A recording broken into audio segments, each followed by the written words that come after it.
সংরক্ষিত নারী আসনে বিএনপির পক্ষ থেকে ৩৬ জন মহিলাকে নমিনেশন দেওয়া হয়েছে। এটা সবাই জানেন আপনারা, কিন্তু একজনের নমিনেশন নিয়ে বেশ আলোচনা সমালোচনা ঝড় বয়ে গেল। কে তিনি? তিনি গোপালগঞ্জের সুবর্ণা শিকদার ঠাকুর।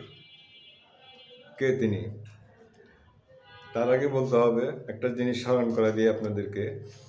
ভারতের প্রধানমন্ত্রী নরেন্দ্র মোদী শেখ হাসিনার আমলে একবার বাংলাদেশ সফরে আসেন। সফরে এসে তিনি গোপালগঞ্জের একটি মন্দিরে পরিদর্শন করেন আর কি সেটা। তখন এটা নিয়ে বেশ আলোচনা হচ্ছিল, কেন তিনি গোপালগঞ্জে গেলেন। তখন জানা যায় যে মতুয়া সম্প্রদায়কে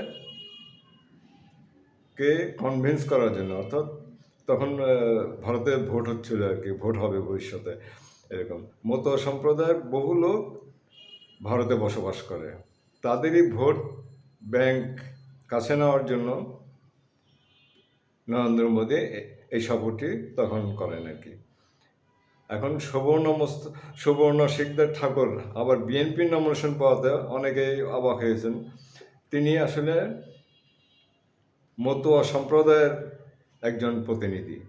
মতুয়া সম্প্রদায়ের গোপালগঞ্জে যে সংখ্যালঘু পরিবারগুলো আছে তার মধ্যে সবচেয়ে প্রভাবশালী সম্প্রদায় বলা হয় আর কি মতুয়া সম্প্রদায়। তাদের বিশাল একটা ভোট ব্যাংক আছে। গত 12 ফেব্রুয়ারি নির্বাচনে গোপালগঞ্জে বিএনপি 3টি আসনে জিতছে। যেহেতু আওয়ামী লীগ নাই, বিএনপি জিতবে। কিন্তু একটা ব্যাপার লক্ষণীয় যে সেখানকার ভোটের হার এবং বেশ ভালো ভোট পেয়েছে বিএনপি, ধানের শীষ। এখন অনেকেই সমীকরণ মেলাচ্ছে যে এই মতুয়া সম্প্রদায় ধানের শীষকে সমর্থন দেয় এবং তারা দল বেঁধে ধানের শীষে ভোট দেয়। তারই পরিপ্রেক্ষিতে মতুয়া সম্প্রদায় থেকে এই সুবর্ণ শিকদার ঠাকুরকে বিএনপি নমিনেশন দেয়।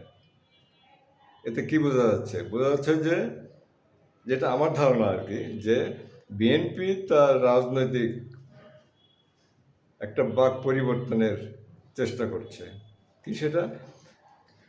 সংখ্যালঘু সম্প্রদায় যেন তাদের পক্ষে থাকে সেই দিকে তারা লক্ষ্য রাখছে এবং তারা এদিকে অনেকটা সফল হয়েছে বলেই আমার ধারণা আর কি।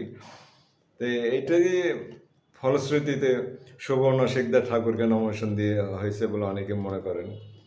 জানি না কে কি মনে করেন, তবে আমার ধারণা সেটাই।